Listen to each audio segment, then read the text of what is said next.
Buenas noches, compañeras, compañeros, ¿me pueden confirmar si me escuchan y me ven? Sí, licenciado, se le escucha y se le ve. Excelente, ustedes a esta hora son los más activos.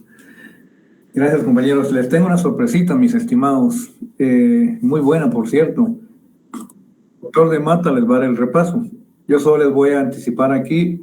Quiero el contenido del examen parcial, por lo cual necesito que todos tengan su código a la mano, su código penal a la mano, por favor, compañeros. Búsquenme un resaltador o un lapicero o un lápiz para ir poniendo un chequecito o resaltar. Necesito, por favor, que me confirmen si ya tienen el código penal y su lapicito o su resaltador. Sí, licenciado. Entonces vámonos al índice, por favor.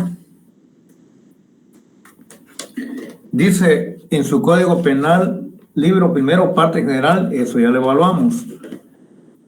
Dice libro segundo, parte especial. Por principio tenemos que todo el contenido del curso del artículo 123 al 139, pero ahorita les voy a decir cómo vamos a filtrar esa cantidad de artículos. Subrayenme pues, compañeros. Únicamente se va a evaluar los títulos que yo les voy a decir. Empezamos, delitos contra la vida e integridad de las personas. Delitos contra la libertad e indemnidad sexual de las personas. Delitos contra la libertad y seguridad de las personas, el título cuarto. Título 1, título 3, título 4. Título 5 de los delitos, no, título 6 de los delitos contra el patrimonio. Título 7 de los delitos contra la seguridad colectiva. Título 8 de los delitos contra la fe pública, el patrimonio nacional. Y el título 9, delitos de falsedad personal. Con esto quiere decir que ustedes no van a estudiar, para que tengan una idea, delito deportivo, de seguridad de tránsito, calumnia, delitos contra el honor. Estos no lo van a estudiar, por favor. Violación, revelación de secretos, todos los que no les mencioné, delitos contra el orden jurídico familiar, Estado civil, tampoco. De los delitos patrimoniales excluimos los delitos contra el derecho de autor, la propiedad industrial, los delitos informáticos. ¿Por qué es que se hizo esta clasificación? Porque el examen final no va a ser delitos directos, pues.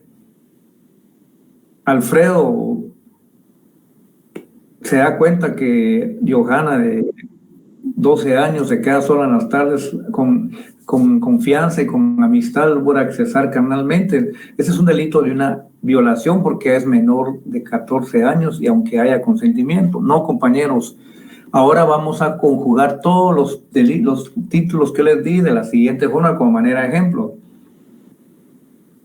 Cuando ustedes resuelven, van a tener que hacer el concurso de delitos, si es ideal o real, quiénes son los sujetos activos, cuál es el bien jurídico tutelado de los delitos. Entonces, en este sentido, mis estimados, en un local comercial de la terminal hay 3 dependientes, damas, y hay 2 cargadores, cada uno con su respectivo teléfono, y vienen, como este local está hasta la esquina, estas personas simulan comprar más allá como una venta especial y cierran la persiana, ¿verdad?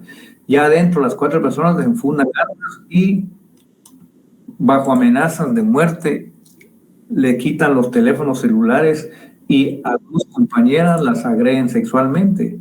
Miren ustedes, en un solo hecho, cuántos delitos y cuántos bienes jurídicos tutelados y cuántos capítulos que les di. Entonces, la pregunta es, ¿qué delitos o delitos hay en el presente caso? Entonces, ustedes van a decir que hay un robo agravado, hay violación. En el caso de una compañera que sí la acceden carnalmente, en cambio la otra solo son tocamientos, ahí sí es agresión sexual, ya vayamos 3 delitos. Las amenazas, el allanamiento, ya saben ustedes que esos quedan subsumidos medios para que no otro delito. Entonces ustedes, la pregunta, ya les dije, ¿qué delitos o delitos en el presente caso? Ustedes responden robo agravado, violación sexual, agresión sexual, únicamente porque las amenazas, lo que es el arma de juego ya está subsumido en el robo agravado. ¿Quiénes son los autores en este caso? Vamos a individualizar dependiendo de los nombres que les pongamos. ¿Cuáles son los bienes jurídicos tutelados? Ustedes dicen el patrimonio y la libertad e dignidad sexual, independientemente si ustedes consideran que hay algún tipo de plagio o secuestro, pero analicen porque en una variante viene así, pero en otra solo dicen que lo retienen mientras en la otra variante la misma situación, pero al final dicen que no los van a dejar ir hasta que no les entregue una cantidad de dinero. Entonces ahí ya vamos con un plagio o secuestro. Entonces es así como son los delitos ahora. Digo, el examen final ya son delitos combinados, por decirlo así coloquialmente. No es como decir uno ya hay concursos de delitos, pues así es el examen. Claro, yo les dije que les iba a dar a ustedes 4 o 5 preguntas directas, porque para permitirles a los compañeros que ya tienen ganado el curso con 63, 64, que solo la firman a poner, pregunta directa puede ser, determine según la doctrina cuál es el dolo específico de muerte. Entonces ustedes la respuesta es animus necandi.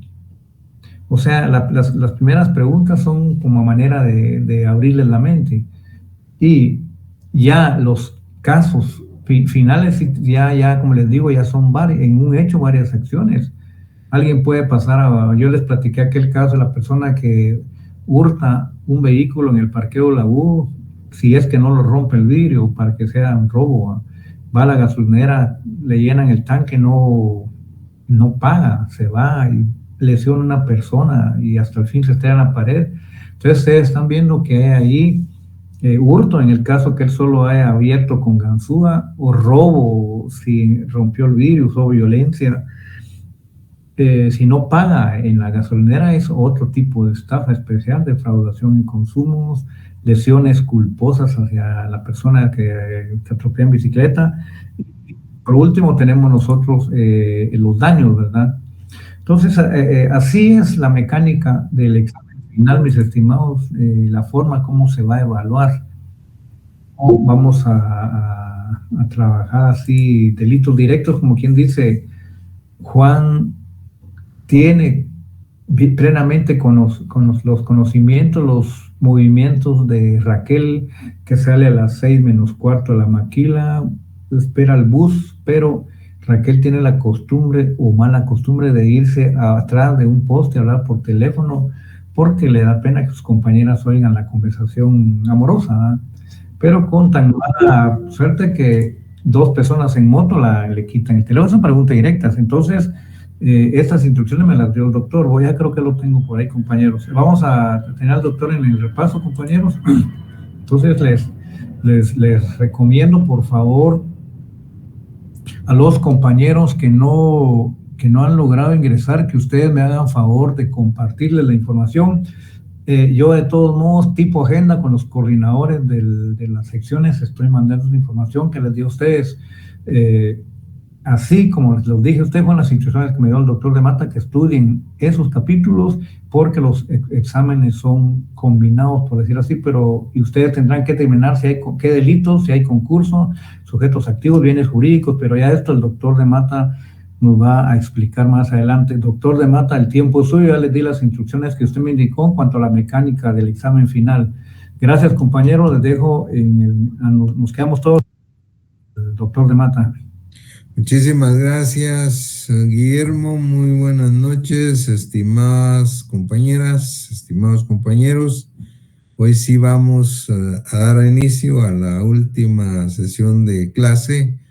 Esta es extraordinaria para darles pues alguna información importante respecto del examen, tal y como lo había hecho el licenciado Hernández, y luego hacer una suprema síntesis, tal vez, de los delitos que son más importantes. Y cuando digo son más importantes, me refiero a delitos que tienen más incidencia dentro de la jurisprudencia jurídica penal guatemalteca.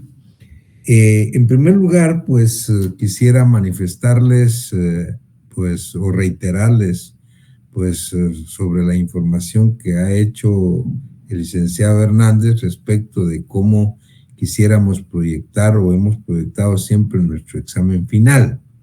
Este examen final realmente se trata, el examen final, no solo de Derecho Penal 2, realmente es un examen final de Derecho Penal 1 también, de todo el derecho penal.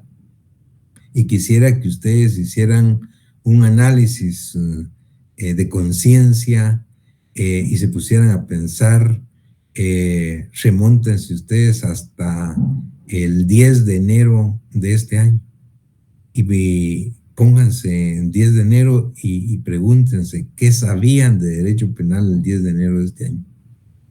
Y ahora pregúntense ustedes qué saben de derecho penal a mediados de noviembre. Y se van a dar cuenta que realmente hay un cúmulo de conocimientos y de experiencias que hemos tenido a través de los 2 semestres, de Derecho Penal 1, Derecho Penal 2. Derecho Penal realmente es una especialidad pues muy humana, muy apasionante. Lamentablemente siempre se ve, pues o se trata de problemas pues serios con la vida de las personas, pero bueno, eso es parte realmente de la especialidad, de una de las especialidades del derecho, ¿no? De resolver o tratar de ayudar a resolver problemas que se dan en nuestra sociedad y en cualquier tipo de sociedad de cualquier parte del mundo civilizado. Entonces, pues lo que pensamos ahora es plantearles nuestro examen final en el que ustedes puedan resolver los casos como los han venido haciendo, pero de una manera mucho más objetiva, mucho más práctica, tal y como suceden los casos desafortunadamente en nuestra sociedad. De tal manera pues que ustedes deban analizar un caso, cada uno de los casos en atención a todos los conocimientos que ustedes tienen desde Derecho Penal 1 hasta el final de Derecho Penal 2.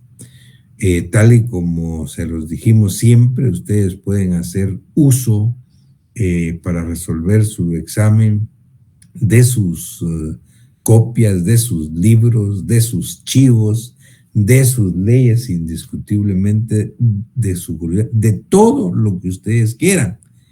Incluso les decía yo, a guisa de broma, pero no es broma. Háganlo si quieren. Pueden hacerse acompañar de ver cuántos colegas abogados, para que los ayuden a resolver el final. Solo que no les va a ir bien. Y no es broma. Fíjense, compañeros, que les comentaba a guisa de anécdota en la otra sección que nuestros exámenes, como ustedes lo saben, son siempre, como deben ser, a libro abierto, copias abiertas, leyes, todo lo que quieran. Lo único que prohibimos es que ustedes se auxilien de otro compañero para resolver su examen, que lo hagan ustedes solos. Y así lo hacemos, así lo hemos hecho siempre desde hace muchos, pero muchos años en la facultad. Y pues la verdad es que ha sido exitoso porque ustedes se dan cuenta, en derecho penal, tal y como nosotros lo impartimos, nunca hay que aprenderse, porque es absurdo para nosotros, absolutamente nada de memoria. Sí, lo que usted debe es conocer la doctrina, saberla, como conocer pues su legislación, el ordenamiento penal, la jurisprudencia y todo lo que usted quiera, tenerlo a la mano como usted lo va a tener en su bufete el día en que resuelva casos o el día en que esté en su despacho de juez o de fiscal o de asesor legal, de lo que sea, siempre va a tener todo a la mano. Y así es como debe resolver el examen final, es decir, con todo a la mano. Pero les comentaba a guisa de anécdota que cuando estábamos en la facultad, pues yo les decía esto a los muchachos y les decía, miren, en nuestro examen final tienen 4 casos y tienen 1 hora para responderlo. Ustedes pueden hacer uso absolutamente de todo, de todo. Lo único que es prohibido es que se consulten entre ustedes mismos. Muy bien, y tienen 1 hora, pero, si ustedes quieren, tenemos otra alternativa. ¿Cuál es? En lugar de 1 hora, les repartimos el examen, el mismo, y les damos media hora, la mitad de tiempo. Y hagan ustedes, respóndalo como quieran. Si quieren, entre todos, háganlo. O llamen gente de otros lados, abogados, cualquiera que los ayude, no importa.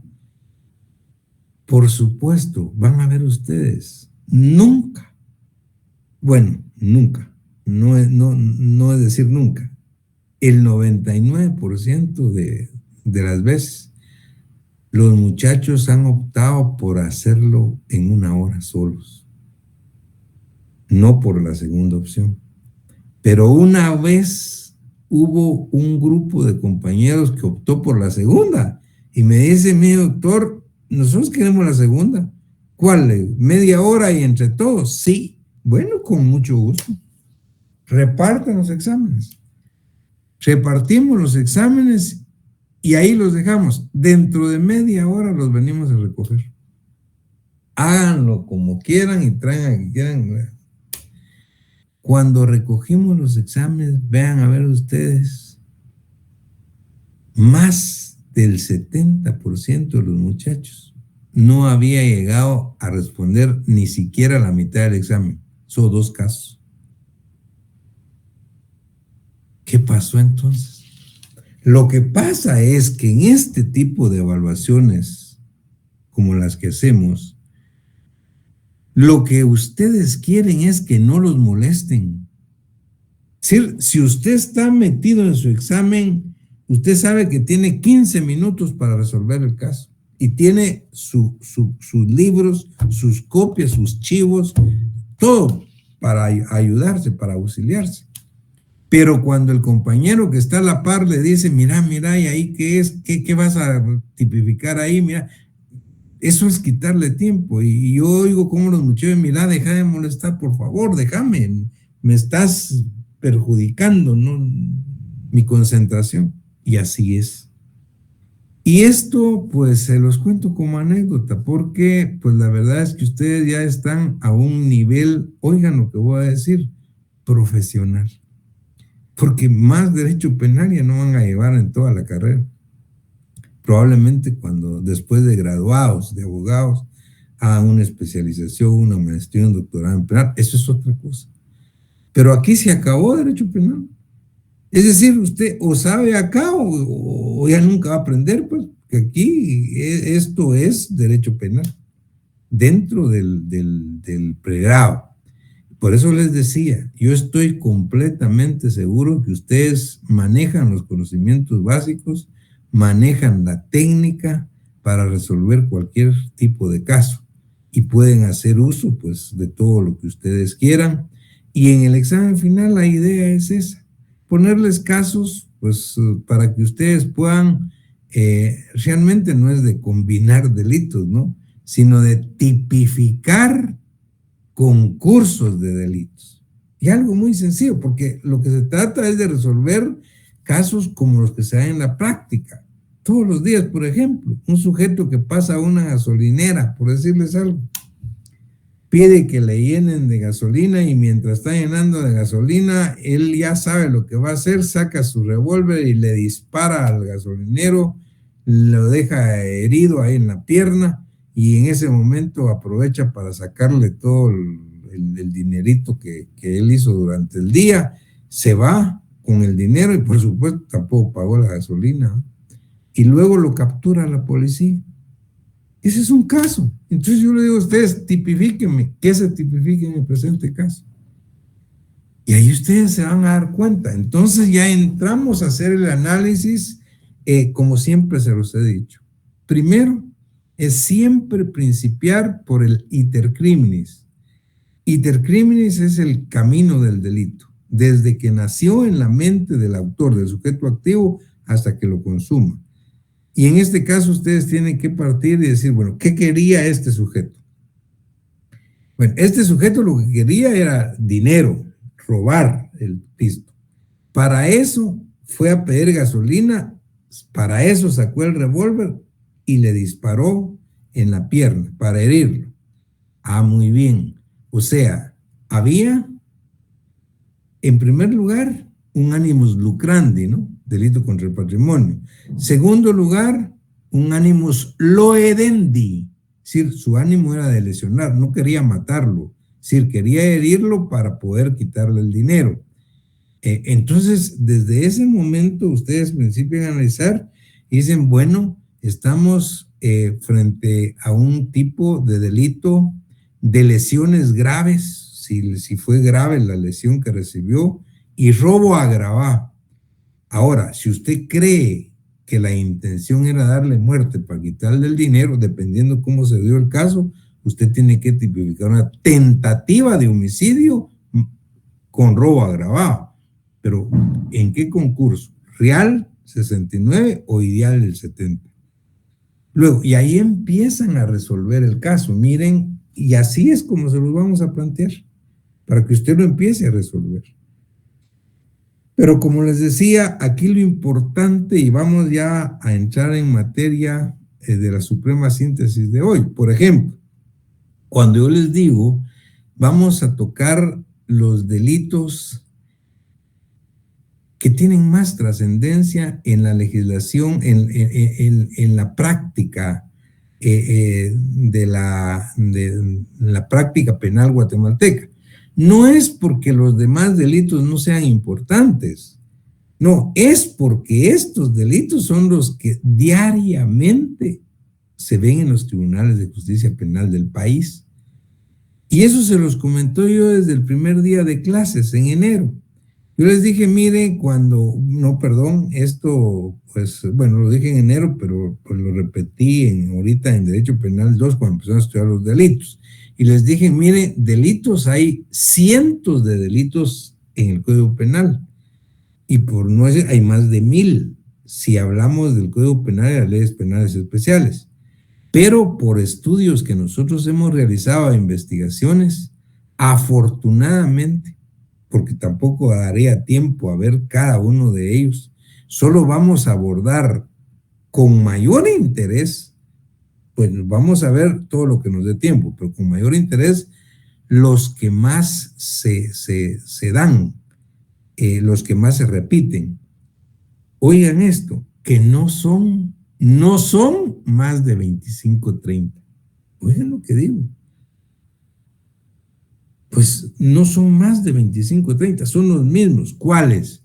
Delitos contra la vida, la integridad de la persona, delitos contra el patrimonio. Estoy hablando de homicidios, lesiones, estoy hablando de robos, hurtos, estafas, agresiones indebidas, chantaje, daños. Estoy hablando tal vez de violación, agresión sexual. Estoy hablando de calumnia, injuria, difamación. Estoy hablando tal vez de plagio, secuestro, detención ilegal. Estoy hablando tal vez de allanamiento de morada, de falsificación de documentos, etcétera. Esos son los delitos. Y con mayor razón, delitos contra la vida y delitos contra el patrimonio. Así es. Entonces, pues, por eso les decía, cuando empezamos a ver, por ejemplo, delitos contra la vida y la integridad de la persona, si ustedes se dan cuenta, el título que tiene el libro segundo, donde empieza la parte especial del curso de Derecho Penal 2 de delitos, dice delitos contra la vida y la integridad de la persona.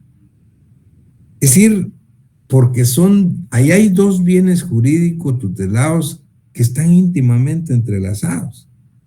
Siempre que se atenta contra uno, automáticamente se está atentando contra el otro.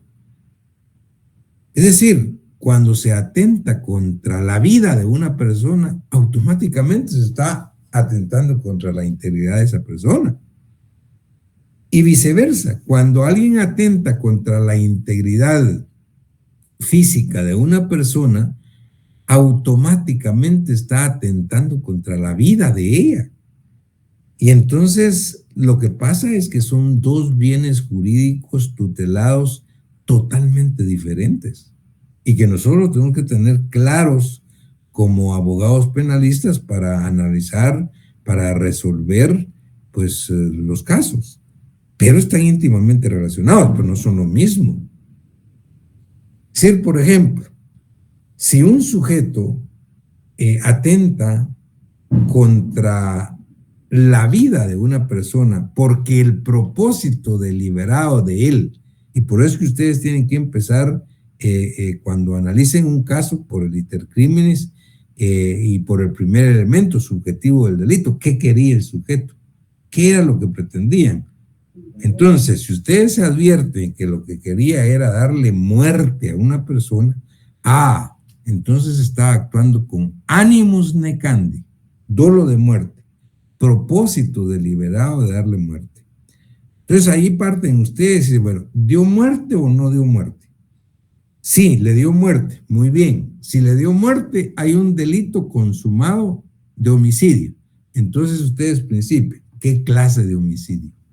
Y ustedes tienen que hacer el análisis, porque ustedes ya saben que hay muchas clases de homicidio, partiendo del homicidio simple, que es el delito tipo del 123, y que por naturaleza el homicidio simple es eminentemente doloso. Pero luego ustedes saben que a partir de ese homicidio simple para arriba, están los homicidios agravados, que se llaman homicidios calificados, o cualificados o agravados. Y hay tres: el parricidio, el asesinato, las ejecuciones extrajudiciales. Pero en todo caso ustedes van a advertir que a partir del dolo de muerte del homicidio simple va a haber un dolo de muerte específicamente establecido en cada uno de ellos o proyectado de mayor gravedad. Por ejemplo, si se trata de un de un parricidio. El dolo de muerte está agravado porque el sujeto activo tiene clara voluntad y conciencia que le va a dar muerte a un pariente, y no a cualquier pariente. De acuerdo a lo que aprendimos nosotros y a lo que ustedes saben, el parricidio solo se puede dar en la línea vertical, es decir, de padre, de hijo, a padre, abuelo, bisabuelo. O sea, de hijo a nieto, a bisnieto. Y en la colateral solo puede ser con la esposa o con la mujer o con la conviviente. Pero después, si se trata de primos, si se trata de sobrinos, ahí no hay parricidio. Entonces, en el parricidio hay un dolo de muerte específico para darle muerte al pariente. Y miren qué parientes. Entonces, ahí es donde usted, por eso es que se agrava. Ahora, si se trata de un asesinato, obviamente hay un dolo de muerte agravado por las circunstancias. ¿Cuáles son? Donde hay premeditación conocida, hay alevosía, hay preparación para la fuga, etcétera, etcétera. De tal manera, pues, que ustedes ven que el dolo de muerte está cambiando. Pero si ustedes ven del homicidio simple para abajo, lo que varía es el dolo de muerte también. Son homicidios menos graves que el homicidio simple. Es decir, estamos hablando del homicidio cometido en estado de emoción violenta, del homicidio cometido en riña tumultuaria, del homicidio preterintencional, del homicidio culposo. Estamos hablando del infanticidio. ¿Ahí qué es lo que pasa? Lo que pasa es que hay un dolo de muerte que está atenuado, digamos, por las circunstancias en que se da en cada caso. ¿Qué pasa el padre de familia que encuentra cuando regresa a su casa que están violando a su hija de 10 años? Saca el revólver, dispara y mata al violador. Entonces, usted va a ver que está frente a porque claro, nadie puede cobrar justicia por propia mano, pero es un homicidio cometido en estado de emoción violenta. ¿Y cuál es el homicidio cometido en estado de emoción violenta? Donde hay una alteración psíquica, producto de una causa externa no buscada de propósito de parte del sujeto activo, que disminuyó su dolo de muerte en el momento de actuar. Y por eso es que el homicidio en estado de emoción violenta es un homicidio atenuado que tiene de 2 a 8 años, mientras que el asesinato tiene hasta 50 años de cárcel. Si es una riña tumultuaria, pues no están riñendo más de 2, o sea, de 3 en adelante, donde se atacan confusa y tumultuariamente. Todos son activos y sujetos activos a la vez, donde no teniendo el propósito deliberado de darle muerte a alguien, sí se lo representan como posible, pero no se detienen, porque en el homicidio, en la riña tumultuaria, el quedarse con los brazos cruzados es prácticamente ser sujeto pasivo del delito. Bueno, ¿qué pasa en el homicidio preterintencional? Ahí el dolo de muerte está condicionado porque definitivamente hay un exceso en el medio empleado o las concausas que fueron producto directo del homicidio, con causas anteriores, concomitantes o posteriores. El dolo de muerte está limitado. ¿Qué pasa en el homicidio culposo? Bueno, en el homicidio culposo la verdad es que ahí es el único homicidio donde no hay dolo de muerte. Y por eso se llama homicidio culposo. Lo que hay es culpa, porque estamos ante una conducta lícita, pero que por imprudencia, negligencia o impericia se produjo la muerte del sujeto pasivo. Digamos los accidentes de tránsito. Homicidio culposo. Pero ¿qué pasa en el infanticidio, por ejemplo? Bueno, ahí se trata de que el sujeto activo solo puede ser una madre que da muerte a su propio hijo durante el nacimiento o hasta 3 días de nacido. ¿Por qué? Porque sufre una alteración psíquica no buscada de propósito, producto del embarazo, del alumbramiento.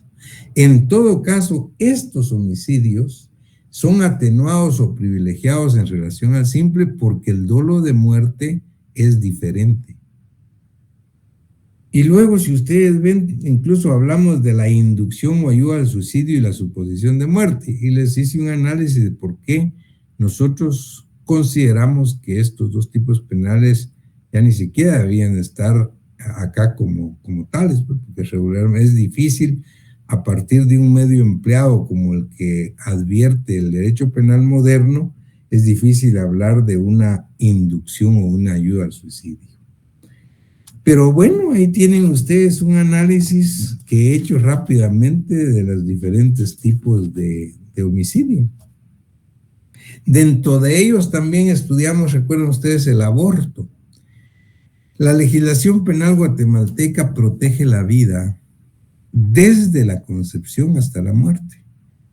Es decir, desde el momento en que se fusiona el óvulo femenino con el esperma masculino, desde ese momento hay una protección penal para esa expectativa de vida. Pero mientras que el niño no ha nacido, si se da la muerte de esta expectativa de vida, de este embrión, de este cigote, de este huevo, estamos frente a un tipo de aborto. Es decir, el aborto es la muerte del producto de la concepción, desde la fecundación hasta el nacimiento. Y ahí vamos a ver que el Código Penal tiene pues una clasificación de abortos. El aborto procurado, que es de los más graves, el aborto con el consentimiento o sin el consentimiento de la madre, el aborto calificado cuando a consecuencia de él muere la madre, y los diferentes tipos de aborto tienen diferentes penalidades en atención a la gravedad de cada uno de ellos. Incluso hay un aborto preterintencional, es decir, cuando no se tenía la intención de causar el mismo y se produce por concausas, por circunstancias sobrevenidas.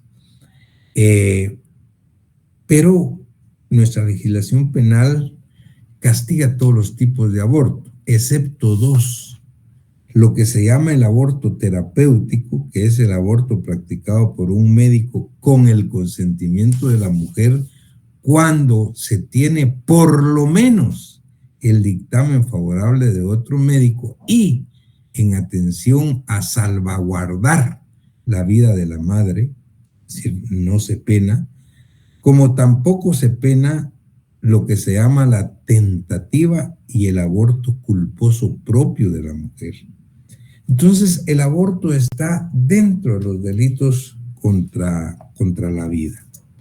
Y luego de eso, pues, esos son todos los, digamos, tipos penales que atentan contra la vida.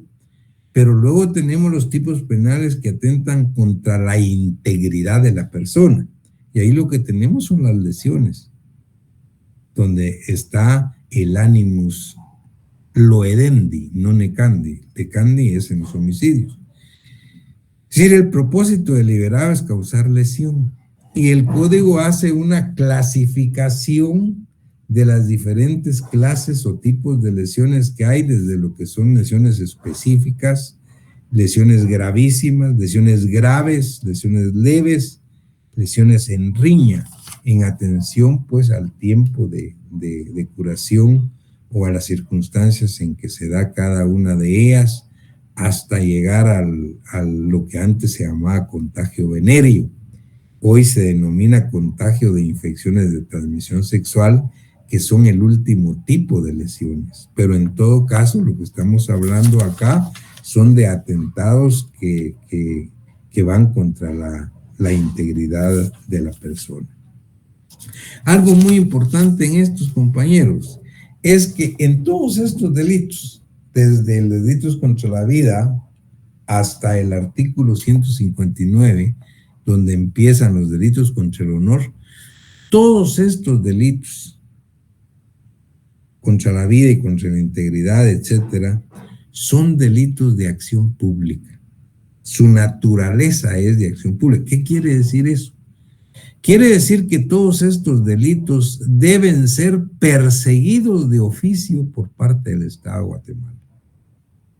El Estado de Guatemala, obviamente, a través de la institución que constitucionalmente es la encargada de investigar, de perseguir y acusar con plena autonomía, que es el Ministerio Público. El Ministerio Público pues tiene dentro de sus funciones acá la persecución de delitos de acción pública. Todos estos son de acción pública. Pero llegamos a un grupo de delitos que denomina el Código Penal delitos contra el honor. Y estos delitos contra el honor se caracterizan porque son delitos de acción privada. ¿Qué quiere decir que son delitos de acción privada? Que el Estado no los puede perseguir de oficio. Que para que se puedan perseguir una calumnia, una injuria o una difamación, tiene que haber una denuncia o una querella de parte interesada, de parte del ofendido o la ofendida. Y ese es un delito de acción privada, porque el Ministerio Público no tiene absolutamente nada que ver acá. Solo es la parte ofendida, la parte agraviada quien lo persigue, quien lo debe perseguir. Y a esos son los denominados delitos contra el honor. Básicamente es la calumnia, la injuria y la difamación. Y ahí recuerdan ustedes que hablamos de que, pues, ¿qué era el honor? Pues, porque esto es algo, pues, muy amplio. Y dijimos que desde el punto de vista penal, el honor se puede limitar específicamente a dos campos: el honor objetivo y el honor subjetivo. El honor objetivo que se refiere a las apreciaciones, a los juicios de valor o a las opiniones que los demás tienen de nosotros. Es decir, el honor objetivo viene de afuera hacia adentro.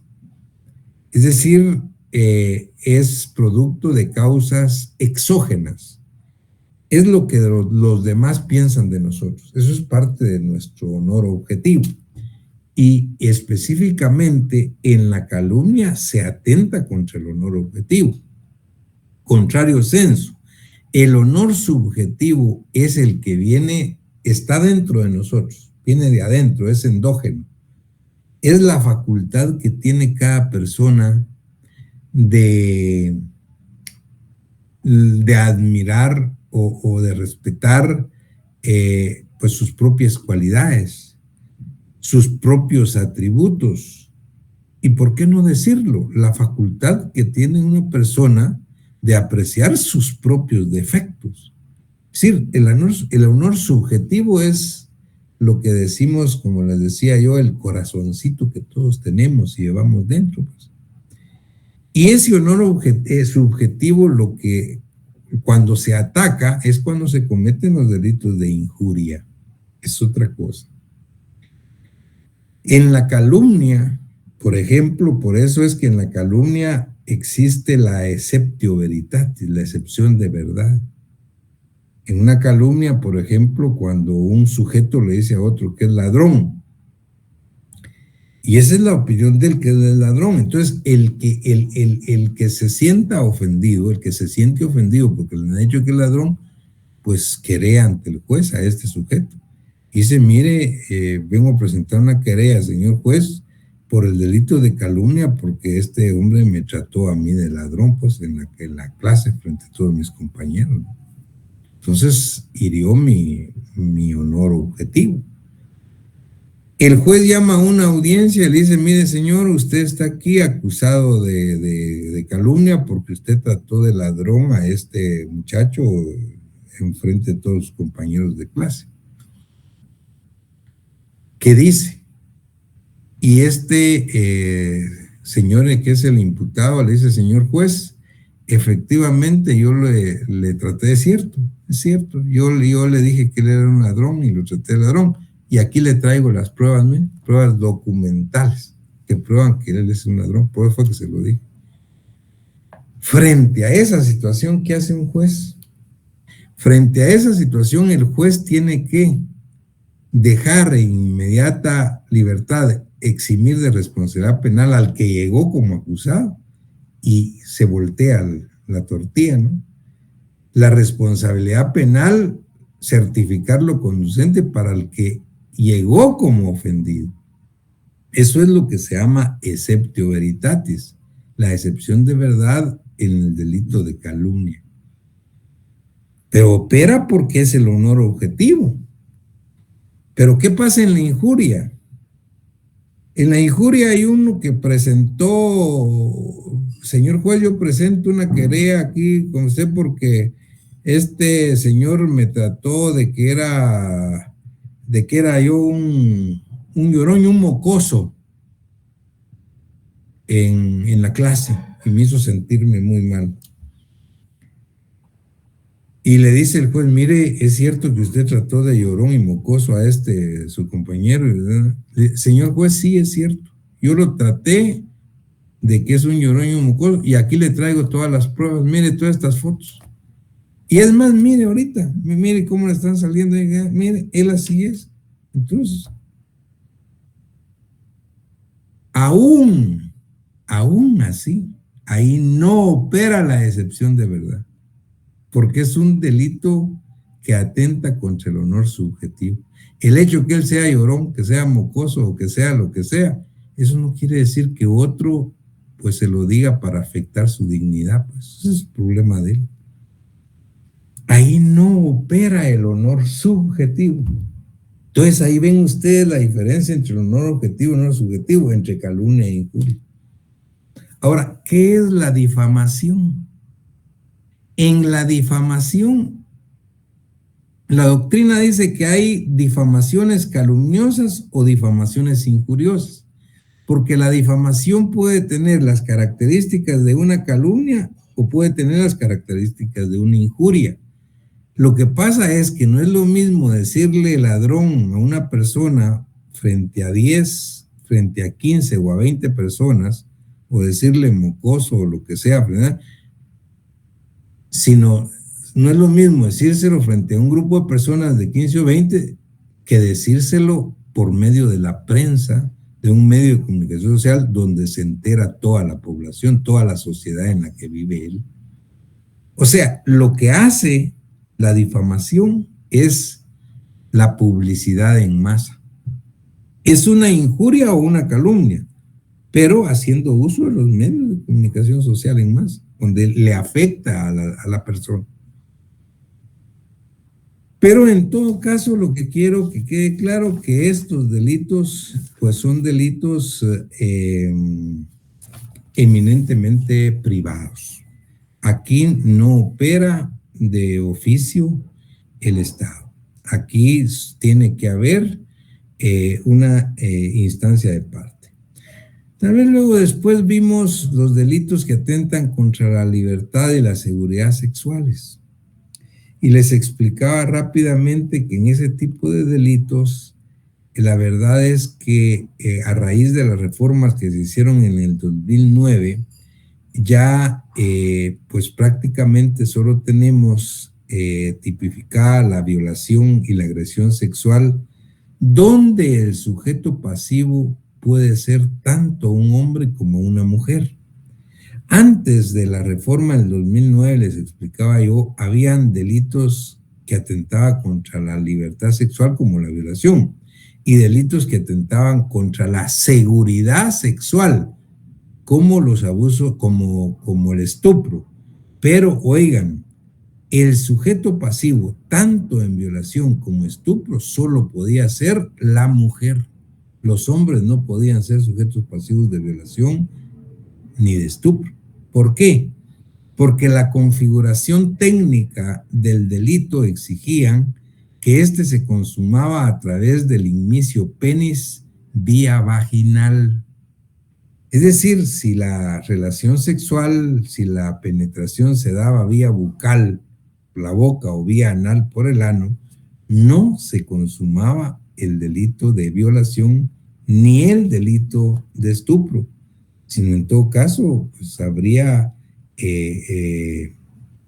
otro tipo de delito que atentaba de agresión sexual. Y en todo caso, entonces, solo podían ser sujetos pasivos las mujeres de violación y estupro. A raíz del 2009 cambia, y a partir del 2009, tal y como está actualmente, el delito que atenta específicamente contra la libertad y la seguridad sexual de las personas es la violación y la agresión sexual, donde el sujeto pasivo pueden ser tanto hombres como mujeres. Es decir, hoy se pueden violar hombres o se pueden violar mujeres. No importa si el inicio penis fue vía vaginal, vía anal o vía bucal. Lo importante para que se consuma el delito de violación es que la relación sexual sea sin el consentimiento o contra el consentimiento del sujeto activo. Contra el consentimiento del sujeto activo, que puede ser hombre o mujer, es utilizando violencia. Vis compulsiva o vis absoluta, violencia material o violencia psicológica para conseguirlo, o bien sin el consentimiento, cuando el hombre sujeto pasivo o la mujer sujeto pasivo se encuentra privada de razón o de sentido por estar borrachos, por estar drogados, por estar hipnotizados, por estar anestesiados, qué sé yo. Lo importante es que acá la protección de la seguridad sexual entonces está en la medida en que no hay consentimiento, no hay voluntad de una de las partes. Ahora, ¿qué pasa si hay voluntad, si hay consentimiento de ambas partes? Entonces no hay ningún delito. De tal manera que, tal y como se los expliqué cuando di la clase, la homosexualidad, por ejemplo, la relación sexual entre personas del mismo sexo, varones o mujeres, eso no es delito. Es decir, porque hay consentimiento. Es delictivo siempre que no haya consentimiento de una de las partes, y eso es la protección de la libertad sexual. Ahora la pregunta es, bueno, ¿y qué pasó con la seguridad sexual? Si ya no hay delito de estupro, entonces la mujer, pues, que antes estaba protegida, ahora está desprotegida. No. Lo que el Código Penal hizo es dejar establecido que si se trata de personas menores de 14 años, oigan esto, menores de 14 años, es decir, de 13 años para abajo, no importa que sean varones o que sean mujeres, aun y cuando, oigan esto, aun y cuando den su consentimiento, aun y cuando quieran, pero si son menores de 14 años, siempre hay que tipificar violación. Fíjense qué importante. O sea, cuando son menores de 14 años, aunque consientan, aunque den su consentimiento, aunque digan que querían, aun y cuando digan eso, el delito está consumado. ¿Por qué? Porque la legislación penal entiende, y el Estado de Guatemala en este caso, entiende que el sujeto, hombre o mujer, menor de 14 años, menor de 13 años, no está en condiciones psicofísicas de comprender las consecuencias de una relación de esa naturaleza. Entonces, la protección de su seguridad es advertir que si es menor de 13 años siempre va a haber delito. Muy bien, también comentamos que no aparecen ahora pues como muy claramente establecía delitos contra la indemnidad o seguridad sexual como el proxenetismo y la rufianería. pero yo les digo, sí están contemplados. Las descripciones solo que quedan muy amplias y no están con esos nombres. Pero les expliqué y ustedes ya saben que no es lo mismo, por ejemplo, un proxéneta que un rufián. ¿A quién se le llama proxéneta? ¿Qué es el proxenetismo?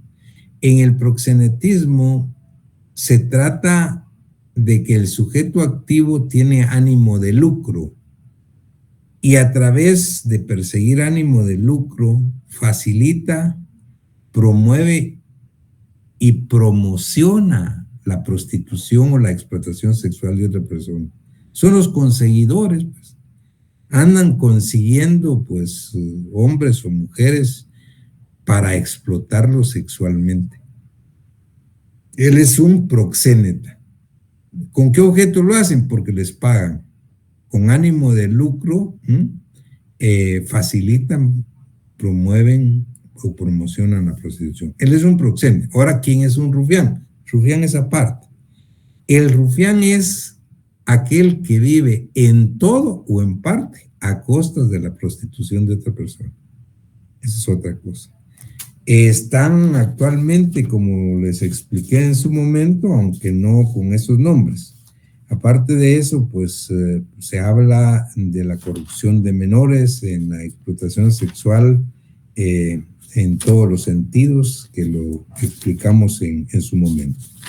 Tal vez lo importante es que ustedes vean que aquí estamos hablando de libertad y seguridad sexuales de las personas, pero después vimos un grupo de delitos que se llamaban delitos contra la libertad y seguridad individual de la persona. Eso es otra cosa. Cuando hablamos de delitos contra la libertad y la seguridad individual de la persona es cuando hablamos del delito más grave dentro de ellos, que es el delito de plagio o secuestro. Ahí hablamos del plagio o secuestro, de la detención ilegal, del delito de tortura, de la desaparición forzosa, y en todo caso estábamos hablando de delitos contra la libertad individual. Dijimos que obviamente lo más grave es el secuestro, porque cuando se comete un tipo de delitos como este, no solo se atenta contra la libertad y la seguridad de la persona, sino se atenta contra su vida, contra su integridad personal, y no solo se atenta contra la persona que está siendo el sujeto pasivo directo del delito, que realmente se afecta a la familia gravemente de esa persona. También acuérdense que les hablé del que el delito de plagio y secuestro, de acuerdo a cómo está constituido en nuestra legislación, es un tipo penal abierto, y es una crítica que se tiene en relación a ello. ¿Por qué razón? Porque el tipo penal abierto es aquel, por ejemplo, les expliqué que si está claro cuando se le lleva a una persona, bueno, también dijimos que el secuestro no solo es llevarse a una persona, puede cometerse el delito de secuestro reteniendo a una persona en un lugar, no llevándosela, sino reteniéndola en contra de su voluntad, siempre que tenga dos fines. Uno, el canje o el rescate, y el canje. Y ahí está claro, es un secuestro. Pero el gran problema de nuestra legislación es que el artículo 201, que es el que tiene el del plagio y secuestro, dice una tercera opción, u otro propósito ilícito similar. Bueno, esto sí ya es muy amplio. ¿Cuál? Es lo que quiere el juez, lo que quiere el fiscal. Recuérdense que yo les puse el ejemplo cuando di esta clase de aquel que en un clásico entre rojos y cremas, para que no jugara el centro delantero, que era el goleador de los cremas, pues se lo llevaron antes de las 11 de la mañana, que era el partido. Y el día lunes lo soltaron, pero ya habían perdido los cremas, porque no estuvo el goleador. Entonces les decía, ¿qué delito hay? ¿Se pidió canje? No. ¿Se pidió rescate? No. ¿Y cuál es el objetivo? Que no jugara el partido. Pero dice, u otro propósito ilícito similar. Para algún juez, para algún juzgador o para algún fiscal puede decir, no, para mí sí hubo acá un delito de plagio secuestro. Pero para otro podría decir, no, este no es un delito de plagio secuestro, es un delito de detención ilegal, porque la detención ilegal es privar de la libertad a otro, pues sin que exista un motivo de eso. El problema es que hay una gran diferencia y sustantiva entre lo que es la detención ilegal y lo que es el plagio secuestro. La detención ilegal tiene una pena de prisión de 1 a 3 años, mientras que el plagio y secuestro tiene de 25 a 50 años de cárcel. Pues miren, las diferencias son abismales. Entonces, pues eso es lo que habría que analizar en cada uno de estos casos. En todo caso, lo que estamos hablando acá es de delitos contra la libertad y seguridad individual, aunque dentro de estos delitos se habla específicamente de la seguridad individual de la persona cuando vimos el allanamiento de morada. ¿Recuerdan ustedes el allanamiento de morada? Y dijimos pues que lo cometía una persona que sin autorización o contra la voluntad expresa o tácita del morador, clandestinamente o con engaño, entraba en morada ajena en sus dependencias o permanecía en ellas sin autorización. Y entonces dijimos, en el delito de allanamiento, por eso se llama allanamiento de morada, no solo se comete adentro de una casa de habitación.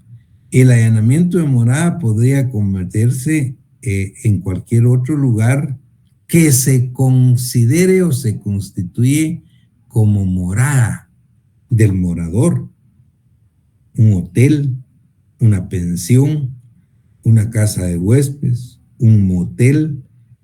Pusimos varios ejemplos donde realmente, pues, aun y cuando estén abiertos al público, lo que no está abierto al público son las habitaciones.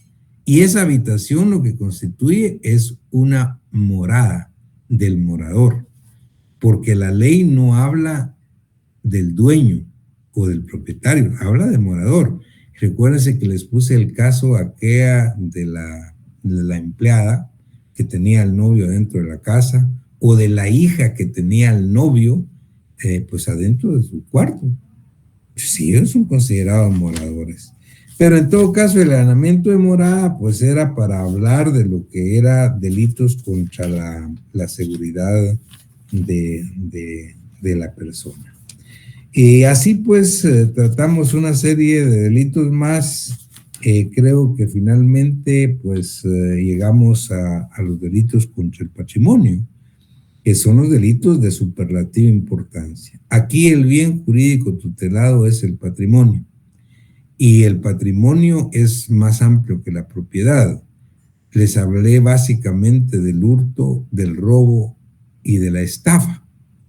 Y recuérdense que lo más importante es que ustedes adviertan que tanto en el hurto, el robo, en la estafa, el objeto del delito es un bien mueble que puede trasladarse de un lugar a otro sin destruirse. Lógico que no se puede robar, hurtar ni estafar bienes inmuebles, casas, fincas, terrenos, lotes, eso no, pero la gente, les decía yo, pues equivocadamente dice, pues que me robaron la casa, pues. Pero ustedes saben que técnicamente eso es motivo de usurpación, pero no de robo, de hurto, de estafa. Realmente aquí estamos hablando de delitos que atentan contra bienes muebles. El delito tipo más que el del robo es el delito más grave, les decía, porque no solo se atenta contra el patrimonio, sino contra la integridad física y la vida de la persona, porque hay violencia anterior, simultáneo y posterior. En cambio, es el delito más grave, pero el delito tipo es el hurto. ¿Y qué es el hurto? El hurto, les dije, es la sustracción subrepticia de una cosa de otra. Es decir, llevarse una cosa sin que se den cuenta. El robo es el apoderamiento con violencia anterior, simultánea o posterior. ¿Y qué es la estafa? En la estafa realmente lo que hay otros elementos donde el sujeto activo ni se roba nada, ni se hurta nada. No, que al contrario, en la estafa el sujeto activo, el estafador, alarga la mano y a él le entregan. El estafado entrega su patrimonio. Y recuerdan que les puse aquel ejemplo del profesor español, del doctor José María Rodríguez de Besa, que en una conferencia de 3 horas después les hizo una suprema síntesis a sus alumnos y a sus oyentes y les dijo: en el hurto, el sujeto activo alarga la mano y recibe la cosa, porque no hay violencia. En el robo, el sujeto activo alarga la mano, aprieta la mano y saca la cosa, porque hay violencia anterior, simultánea o posterior. Y en la estafa, el sujeto activo alarga la mano y recibe la cosa, porque el estafador entrega sus bienes. Ahí no hay violencia, ni hay nada. ¿Qué es lo que pasa? Hay 2 elementos en la estafa que no hay en el hurto, en el robo: la ardid y el engaño. En la estafa siempre hay ardid y engaño que hacen caer en error al sujeto pasivo para entregar sus bienes. El Código Penal nuestro, les expliqué, tiene más de 30 casos de estafa, pero podían haber 100 casos de estafa, aun y cuando no estén tipificados acá. Pero el delito el artículo 263 que tiene la estafa propia, pues es el delito tipo de cualquier clase de estafa donde haya ardido engaño para hacer caer en error a otro y cometer un delito. Muy bien, y cuando se trata de bienes inmuebles, fincas, casas, terrenos, lotes, etcétera, entonces es cuando hablamos de usurpación. Es decir, en la usurpación lo comete aquella persona que con fines de apoderamiento o de aprovechamiento despojare o pretendiere despojar de la posesión, de la tenencia o de la propiedad a otro. Eso es el delito de usurpación. Y al final de estos delitos contra el patrimonio les hablé de los daños. Los daños pueden recaer tanto en bienes muebles como en bienes inmuebles. Sin embargo, les dije, hay que ser muy cuidadosos en diferenciar lo que son los daños penales de los daños civiles. El daño penal se caracteriza porque es eminentemente doloso. Tiene que haber plena voluntad y conciencia de parte del sujeto activo de dañar el patrimonio del pasivo. Pero la mayoría de daños que se ven todos los días en los accidentes de tránsito, les decía yo, son daños culposos, no son dolosos. Y si no son dolosos, realmente no son delito. Cuando no hay lesionado, les decía, y se comete la equivocación muchas veces de llevarse a la gente presa por los choques o accidentes, y eso no es posible. Es decir, si hay un lesionado es otra cosa, porque ahí hay lesiones culposas y eso sí es penal. Pero si no hay lesionados, aun y cuando los carros están deshechos, eso es civil y no hay por qué llevarse a nadie detenido. La discusión de quién tuvo la culpa y quién va a pagar los daños y perjuicios tiene que llevarse a cabo en un juzgado civil, no en un juzgado penal, porque esa es la diferencia entre los daños civiles y los daños penales. Finalmente, pues hablamos de los delitos contra la fe pública. Y ahí fue donde les dije de la gran responsabilidad que nosotros teníamos al finalizar nuestra carrera de derecho como notarios. La fe pública, pues es una legitimación, un espaldarazo que da el Estado para creer ciega y firmemente en actos, en contratos, en personas o en objetos. Y entonces la fe pública es eso, la creencia que tenemos de algo porque tiene un respaldo, un espaldarazo de parte del Estado. Y les puse el ejemplo digamos, de la moneda. La moneda, pues, nosotros creemos que un papel tiene un valor. Simple papel, pues puede valer 100 quetzales. ¿Por qué? Porque tiene un valor acuñado. Ahora, ¿cómo puede afectarse esa fe pública en la moneda? A través de la falsificación de moneda. Y vimos todas las clases de falsificación que pudieran darse. Lo mismo se da en los timbres, sellos o especies fiscales, pues que tienen un valor acuñado. Y lo mismo se da en algunos documentos. Si hablamos de la falsedad documental, hablamos de la falsedad ideológica, de la falsedad material. Y finalmente, pues hablamos de la falsedad personal. La falsedad personal, pues, donde pues la usurpación de funciones, la usurpación de calidades, eso lo acabamos de ver, pues donde una persona pues usurpa las calidades que no tiene o realiza funciones que no está legitimado para ello. Usurpación de funciones, usurpación de calidad, uso público de nombre supuesto, uso ilegítimo de documentos. Todas estas falsedades atacan la fe pública, pero la gran responsabilidad nuestra, como cuando nos graduemos como abogados y notarios, es esa espaldarazo que tenemos en nombre del Estado, como notarios, como funcionarios públicos, para autorizar actos y contratos en nombre del Estado. Y por eso es que un notario, haciendo uso de esa fe pública que tiene, cuando se dice ante mí, autoriza el matrimonio de dos personas para que sean marido y mujer para siempre, pues, con todos los derechos y obligaciones que eso conlleva aquí en cualquier parte del mundo.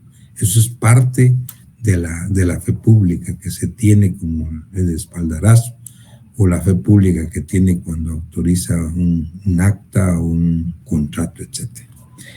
El común denominador de todos estos delitos contra la fe pública son las falsedades, que fueron las últimas que expliqué.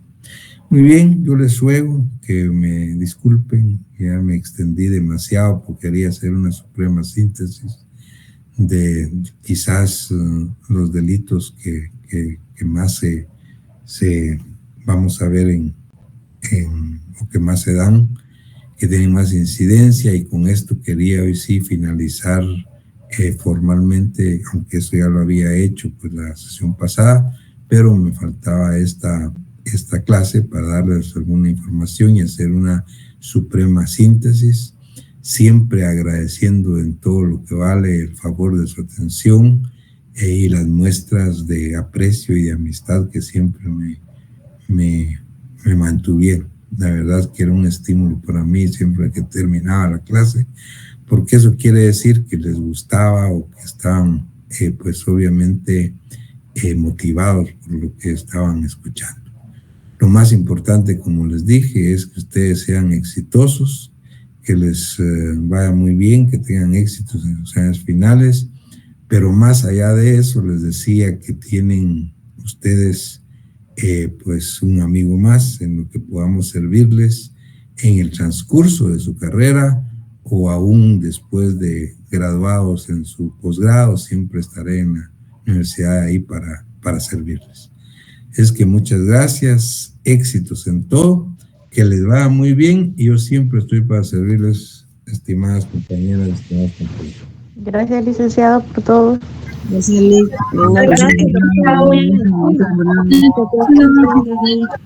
Feliz noche. Gracias, doctor. Feliz noche. Gracias, doctor.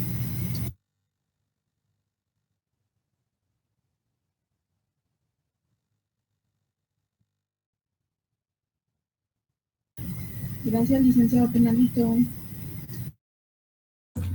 Un gusto, Lilian. Bueno, vamos a ver el plano, el otro año presencial, ¿no? Primero Dios, así que Bueno, que sea virtual, ya la conocí aquí. bendiciones. Amén.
Sí.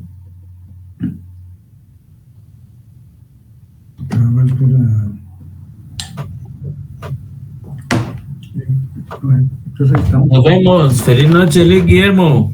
Yo soy Emerson, mucho gusto. Mucho gusto. Estamos cerrando plataformas aquí.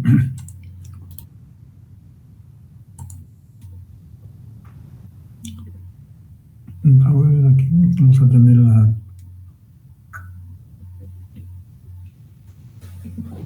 Esto sería para las 3 secciones que dice usted.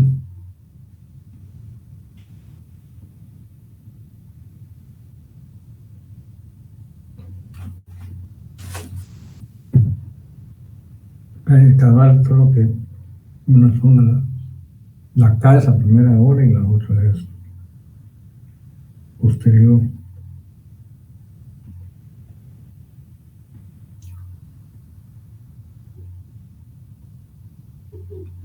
Pues estamos bueno, estimada Alicia Morales y Heidi Aguilar, que me solicitó, les deseo mucho. Heidi fue la primera que entró y la última que nos va a despedir.